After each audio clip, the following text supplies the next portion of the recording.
I can no longer recall when I first met the captain. All I can say is our paths crossed in dark times, when nights were sleepless, and the wind whispered with insidious intent.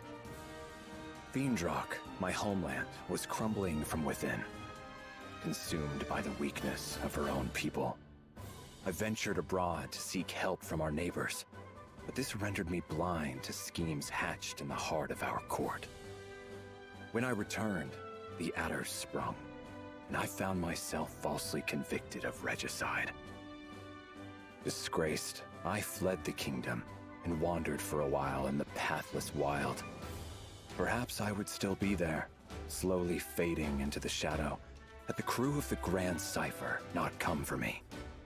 The captain never once doubted my innocence, led me back to Fiendrock, and cleared my name. My honor was restored. Thus concluded the greater part of my tale, but the Grand Cipher's myth was just beginning. I joined the crew to see this story unfurl. Our journey, like all great journeys, has passed through both sorrow and joy. We have traversed the wilds, crossed kingdoms forgotten, and met all sorts of folk. I've always found the meeting of people to be miraculous. Throughout the course of history and on into the future, there have been and will be at least as many people as stars in the sky. For any two souls to come together is as wondrous as looking up into the night and seeing your image set against the velvet and winking lights. Do not know if it was fate that brought me and the captain together, but I do know I will never meet such a person again. I intend to sail with the crew to whatever end, even to the bottom of the skies.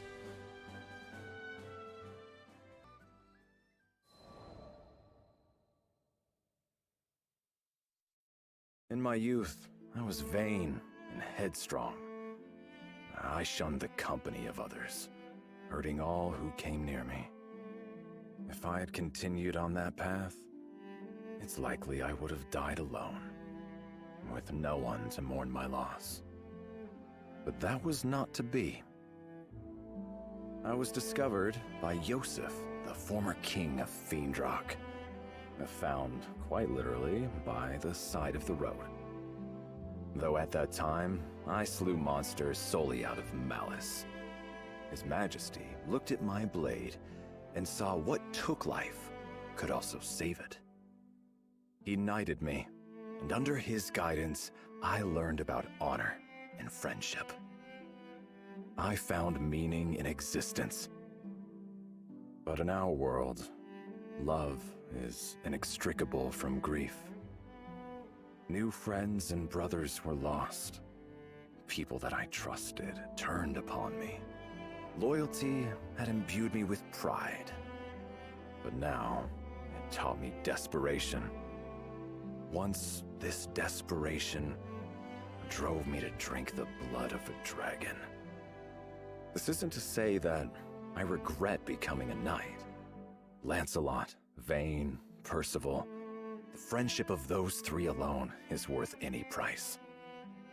I learned the greatest lesson of all from them, that no matter how much is lost, we may always find hope in younger generations. They are what we must fight to defend. They are our purpose.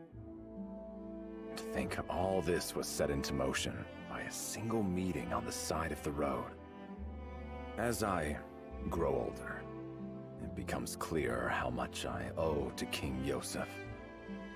But I shall never be able to thank him in person again. That is why I swore to repay him in the only way I know how, by dedicating what is left of my life to the future of his country.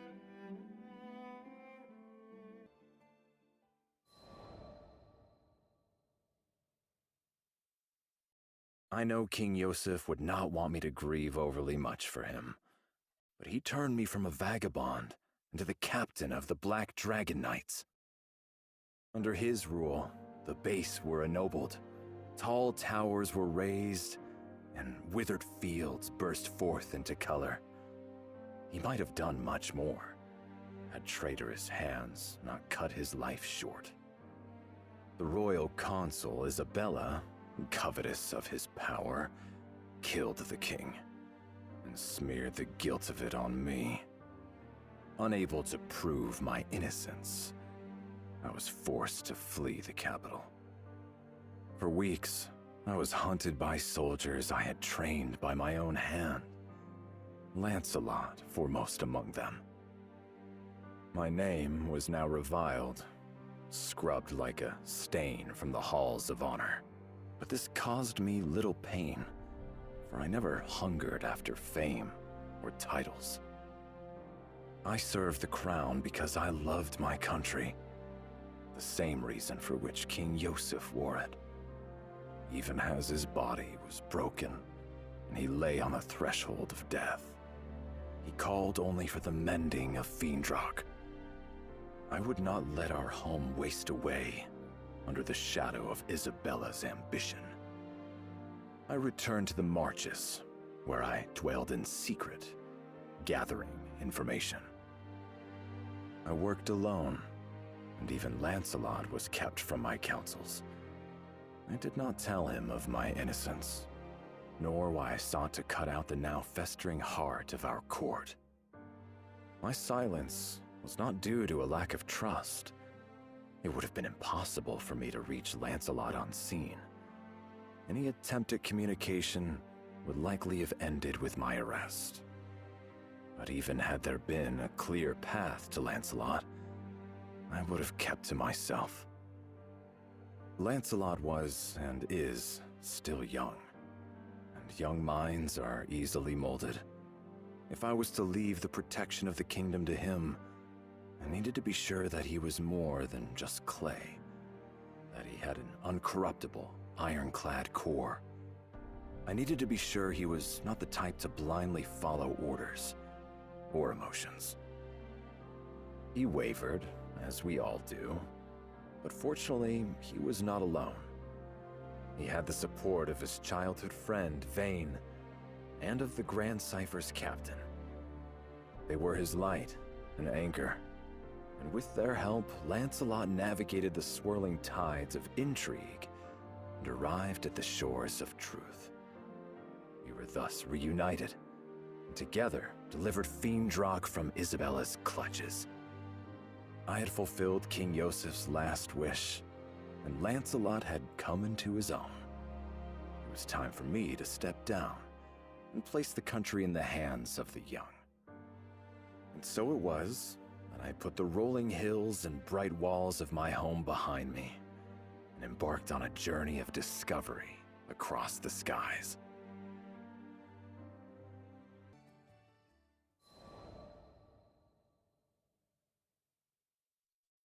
Zega Grande, another new skydom where the clouds hid unfamiliar tales. My travels aboard the Grand Cypher have taken me to many far-flung places, where I have found that there is yet enchantment in this world. I've sought after magical seashells with the power to heal kingdoms. I've crossed blades with legendary warriors, and I've heard strains of alien music, which, though strange to my ears, still spoke to my heart. But no matter how far I roam, my thoughts are constantly with the country King Yosef left in my keeping. When we alight in a foreign land, I find myself drawn not to gardens or taverns, but to places of law and order. I am ever seeking new allies for Fiendrock and rooting out her enemies. It must seem like I have a mind of cold iron and steel, driven by thoughts of politics and war. And I have no excuse except to say, once a knight, always a knight. Zega Grande had almost fallen under the sway of Avia.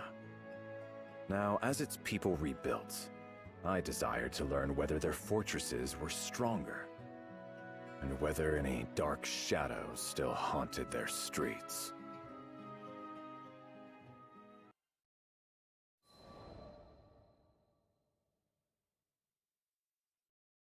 you doing, Siegfred? Vern appeared at my shoulder one day as I was walking through Seed Hollow. I'm gathering intelligence. The dragon wrinkled his snout. Man, you're a workaholic. He wasn't incorrect. I did want to lay aside responsibility and stroll unburdened in the sun, but I couldn't rest easily when duty called. Hey, what if I help? 2 weeks are better than none. Vern was indeed light and fast, but I found it easier to scout alone. Ugh, come on. I know how to handle myself. You certainly do. If anything, I felt that the captain, Lyria, and Vern were strong beyond their years. That they had been forced to grow up too fast. All right, Vern, be my guest. Finally, something to do. Agent Vern is on the job. Vern twirled deftly in the air. So, what exactly is the job? What kind of intelligence you looking for? It's a little abstract. I would like to learn about the values of this country. Why it was founded, for example, or what would cause its people to go to war. For nations with similar values are often quick allies. The nations with conflicting values find themselves enemies. Yeah, I'm totally following. Take Fiendrock, for example. Our king and people stand for fellowship and peace. If we were to find out that the leaders of Seed Hollow, on the other hand, favored conquest and power, then we might expect trouble. What, kind of trouble are we talking here? Don't worry. I gave Vern what I hoped was a reassuring smile. I am not here to conduct a coup. I only seek information to bring back to Fiendrock, which may help in matters of diplomacy. Diplomacy? Well, that's way above my pay grade. Aw, dude, I think something just happened over by the gate. I see a bunch of soldiers running that way. With 2 flaps of his wings, Vern lifted himself higher into the air and hovered, squinting against the glare of the sun. Seed Hollow's military force. This may be worth looking into. Come. Right behind you. A group of onlookers had gathered by the gate, speaking in loud, excited voices. A monster hunt, huh? Let us follow them. We may learn something useful. Nothing is so revealing of a person's nature as their deeds in battle. We passed out of the stone city and trudged for a while among grass and dirt paths. Or rather, I did, while Vern rode the winds beside me. Suddenly, he let himself rise on an updraft. Spotted them! They're going at it! As he spoke, I became aware of distant cries and the clash of arms. Let's see here. I crept beneath the shadow of dappling leaves and up a small knoll for a better look. I don't think they can win this thing! The warriors of Seed Hollow were many, their faces grim with determination. And yet... Ah! Captain, we can't hold out much longer! Stand your ground! If these monsters get past us, it's the lives of your friends and family! They were scattered, weak, and on the brink of disaster. Vern, I'm going to their aid. With that, I grasped the hilt of my sword and burst from the cover of the trees. We gotta hold on! They're moments away from annihilation. We must leap down and ambush the goblins. Why are you still... Goblins, come and face me. The hell are you? Get out of here! This is no place for civilians! With all due respect, you are not in a position to reject my aid. Focus on keeping yourselves safe. All right, fine. Don't That sword mistake of yours mercy better not for just be for show.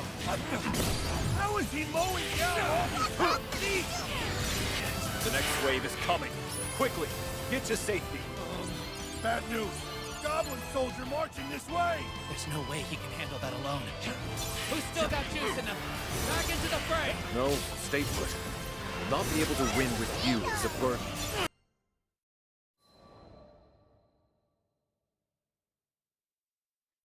The cry of the last monster faded to nothingness, and I sheathed my sword. Oh, man. They're lucky we got here in the nick of time. Danger averted, Vern drifted to my side. Well met, Skyfarers. The soldiers from Seed Hollow gathered themselves and limped to form ranks. At their head, a man I believed was their captain stood, frowning at us. You guys must be dying to thank us. I take payment in apples, by the way. Vern wasn't quite reading the mood. So you know your way around a sword. Great. We appreciate the help and all, but could you not interfere with official military business? What? We're professional soldiers. We can handle monsters without you swinging in to save the day. Number one, that's a lie. Number two, what's with the attitude? That's enough, Vern. The dragon looked ready to spout fire. Hoping to calm him, I caught him and held him in my arms. I'm sorry. We mean no disrespect. With a bow, I turned and left that shadowy glade. I did not relax my grip on Vern because I felt certain that if I let go, he would flip back and spit venom in the soldiers' faces.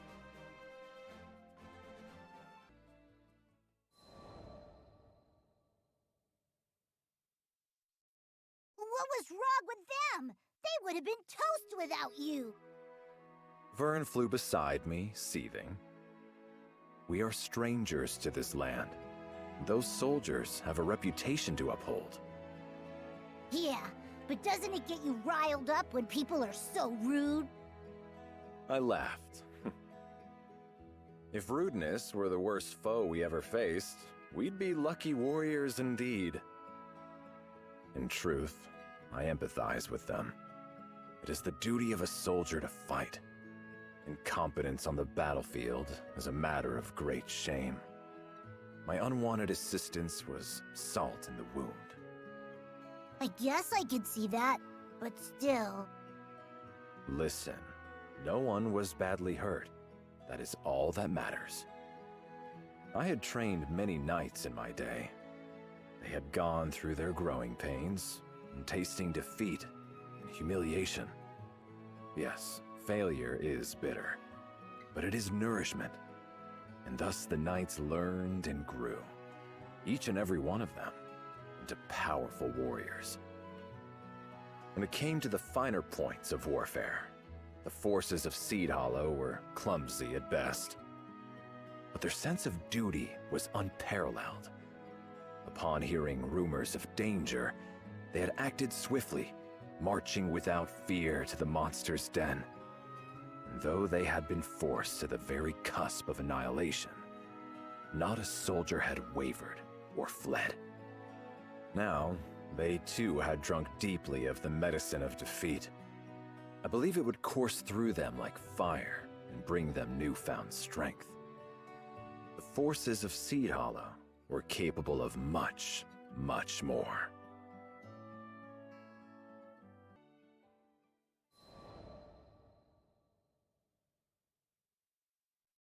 I entered the warm wooden interior of my cabin on the Grand Cipher, carrying an armful of books.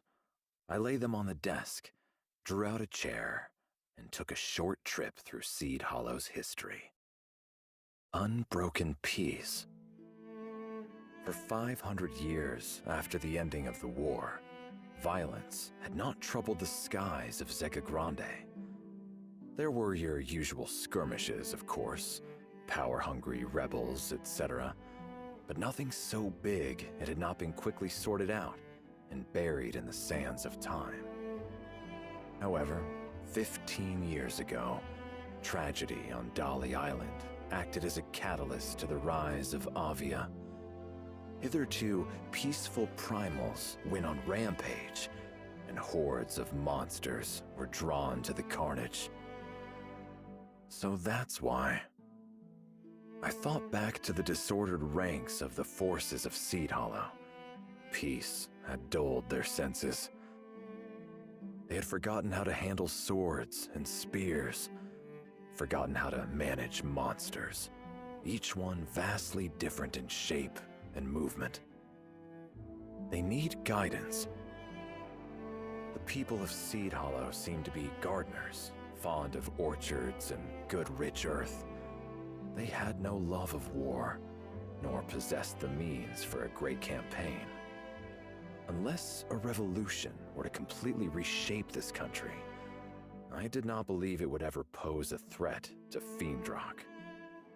Its forces existed not to invade, but solely to defend.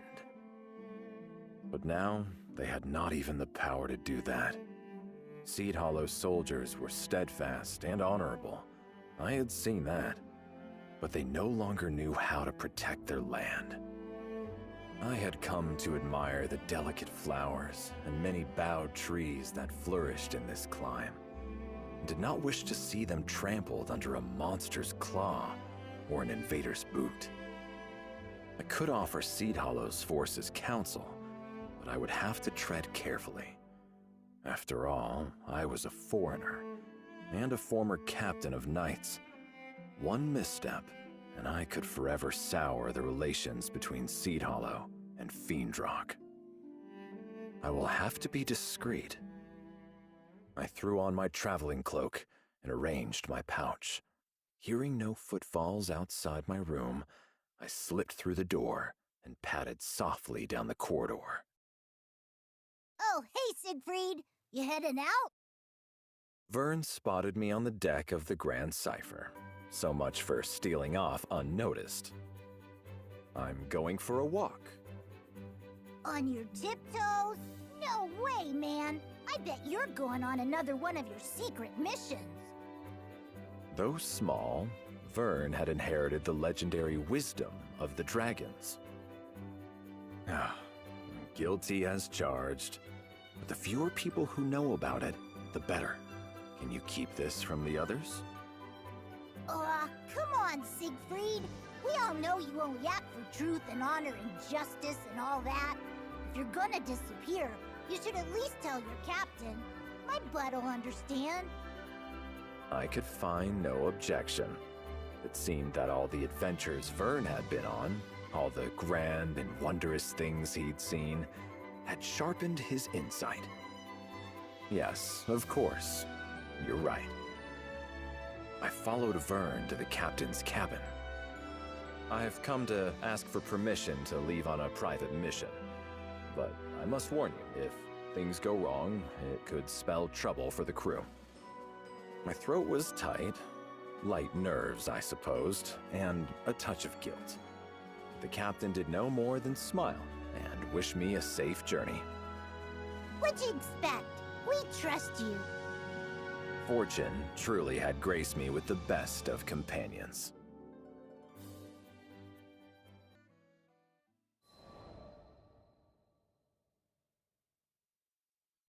I strode through the gates of Seed Hollow. So, what you gonna do here? With a dragon on my tail. I would like to ask you the same question. Why did you follow me? Curiosity. What's a cool knight like you always doing when he leaves the Grand Cipher? Curiosity killed the lizard. But no matter. Vern and the captain had offered me their complete trust, so I could do the same in return. Besides, if anything were to happen, I'd be there to protect him. You're welcome to stay, but I'm only visiting Seed Hollow's forces again to offer help if I may. Nothing of interest. Sounds like something my bud would do. But I thought you were gonna leave them alone, to help them save face or whatever. I was, but I realized that, in the end, the safety of the people is too heavy a price to pay for pride. That's fair.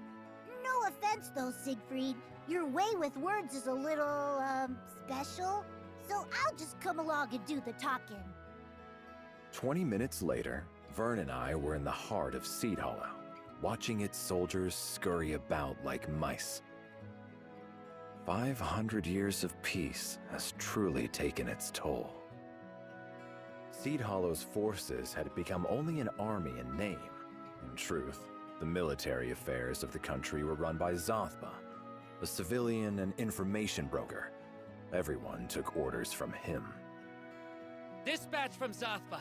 We got a lost child on our hands. Everyone, split up and search for the mother. Yes, sir! Man, you ever just get lost and have a whole army look for your mom? Vern hovered by the branches of a tall oak, surveying the commotion with shining eyes. It is important to serve your people in times of concord as in times of strife, but I fear they have lost sight of their true duty. There is a saying, it is better to be a warrior in a garden than a gardener in a war. Peace should never so lull a nation that its defenses are abandoned and its soldiers turned into clerks and errand boys. Captain, new orders just came in. We're being sent to clear a horde of goblins camped right outside the city. Now these errand boys faced hordes of monsters who had been roused by Avia's machinations. 500 years of stillness, nature, and peace. Gone. All at the whim of a madwoman. You hear that, troops? Prepare for battle! Drive those goblins away from our homes! Yes, sir! They sure got bark. Problem is, they ain't got bite. Are you worried about them? Aren't you? You saw them get their butts kicked into the next item just a few days ago. I did, but failure is the mother of success. I readjusted my gauntlet and shifted my sword on my back. This is a chance for them to grow. I'll make sure of it.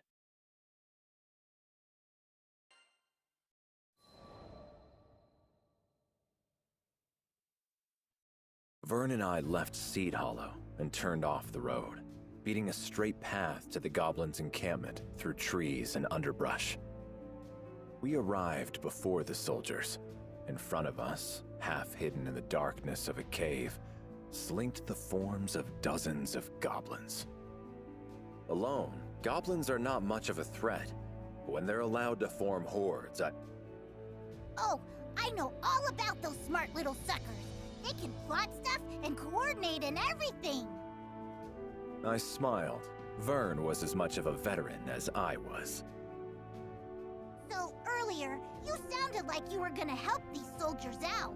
What exactly have you got planned? As you know, all monsters are different and must be dealt with in different ways. We shall teach these tactics to the soldiers, but from the shadows. Plan rehearsed, Vern and I crept from the shade of the trees and into the mouth of the cave.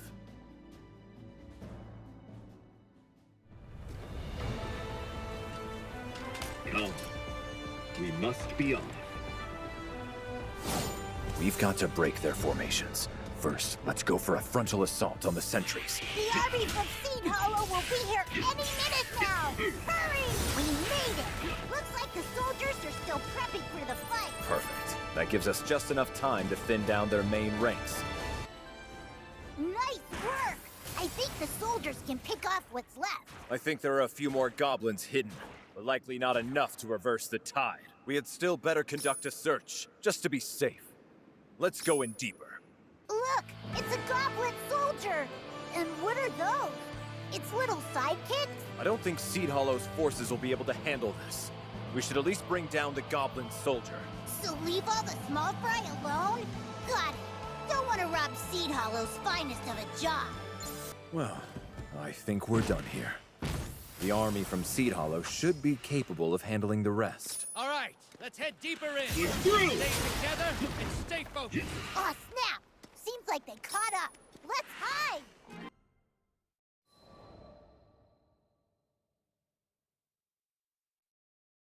Bahamut!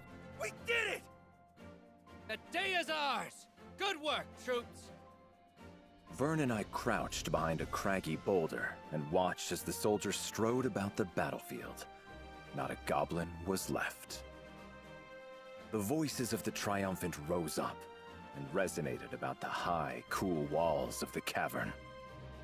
All went well. I guess, but those soldiers took a heck of a beating. Vern perched himself on top of the boulder, head cocked to one side. They will continue to grow. They have experience now, and what's more, confidence. They will learn to keep their wits about them in battle, to observe the enemy and strategize. If you're sure, there's something I've been wondering about, though, Siegfried. You didn't have to help these people. You're not even getting paid for this. So why go through the trouble? I laughed softly. I think you already know the answer to that riddle. Because everything good in this world is worth protecting.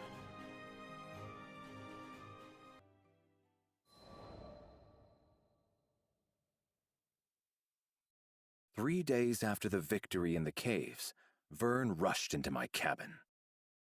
Dude, he's here! The captain of Seed Hollow's army is here!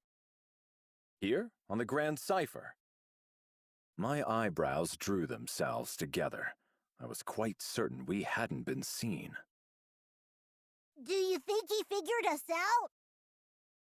No, that shouldn't be possible. I had lived and worked in the shadows for many years. I knew how to remain invisible. Let us meet him in any case. It would be discourteous to turn him away. Agreed. We're lots of things, but rude ain't one of them. Vern led me to a spacious room on the Grand Cipher, where our guest sat perched on the edge of a comfortable chair, his hands upon his knees. He stood up quickly when we entered. It's, been a while. He wouldn't quite meet my eyes. As the young man swallowed rather loudly, I recalled his last words to me. We can handle monsters without you swinging in to save the day. It has. I still regret my actions in the forest. Is that what you've come to talk about? No! He shook his head vigorously. I'm here to thank you. You saved my life and the lives of my comrades. So, our presence had been noticed. I swept my cloak back in a deep bow. I apologize for interfering yet again. Oh, no, please, stop with the apologies. You're just making me feel worse. Listen. He explained. 3 days ago, Seed Hollow's army had been called upon to drive back a horde of goblins. He had marched his company there with a heavy heart, expecting great losses. But to his surprise, when they emerged from the goblin den, they were not missing even a single soldier. Goblins are intelligent. They post sentinels and form ranks, just like we do. Sword fighters and shield bearers in front, mages in back. Any battle with them should have been tough and bloody.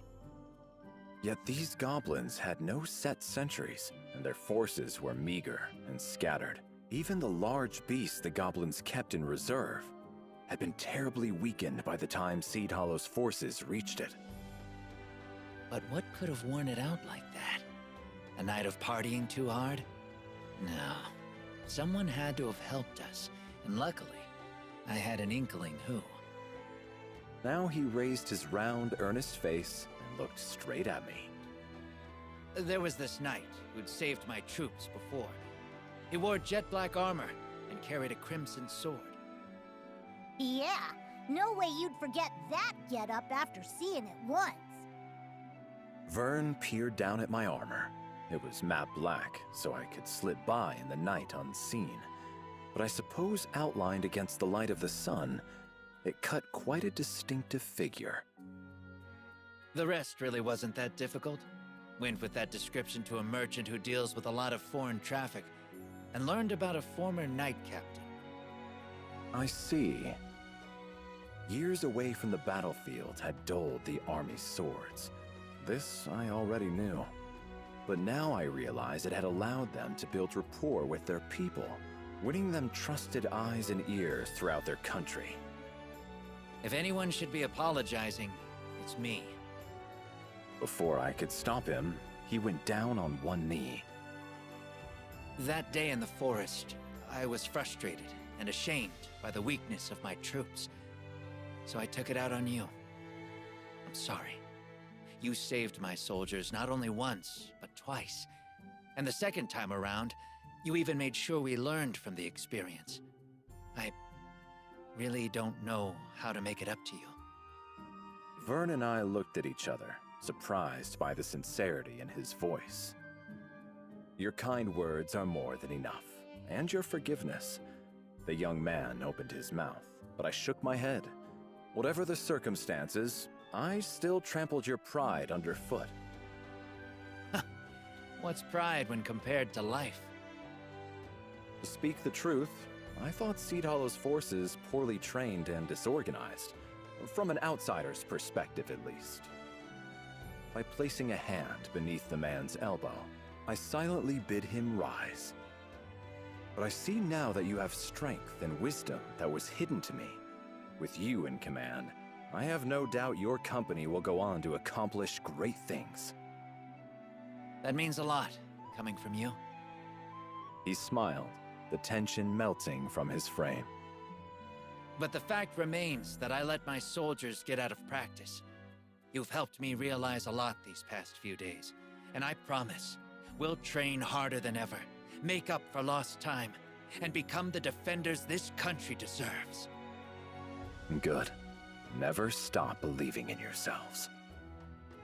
Seed Hollow, a land of gardeners who derive joy from the bounty of flora and the simplicity of peace. Though they were no longer the mightiest of warriors, they were by no means weak. No more than the wildflower, who holds aloft its petals in dry soil and through battering storms. And like wildflowers, they would continue to grow and flourish.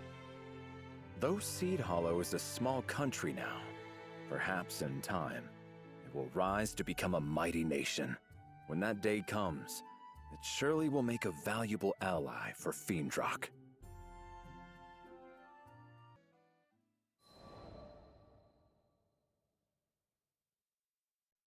Hey, is it just me, or have we been getting less monster hunting missions recently? We, as all Skyfarers, were used to shouldering the quests of greatest peril, as we've seen more combat than most standing armies. However, though Zega Grande was as plagued by monsters as ever, we'd had a quiet few days. I think I can explain. Lyria raised her hand, eager to impart valuable intelligence. Apparently, Seed Hollow's soldiers have been super on top of things lately. A monster appears, and before the Crew Alliance can even draft up a mission, they get in there and solve the problem. Good for them, but less work for us means less jingle in our pockets. Vern drifted to me from across the room, and positioning his snout by my ear, spoke in a whisper. Guess they really got their act together, huh? It would certainly seem so. I looked up at my small comrade in training. We exchanged a secret smile. Well done, troops. Well done.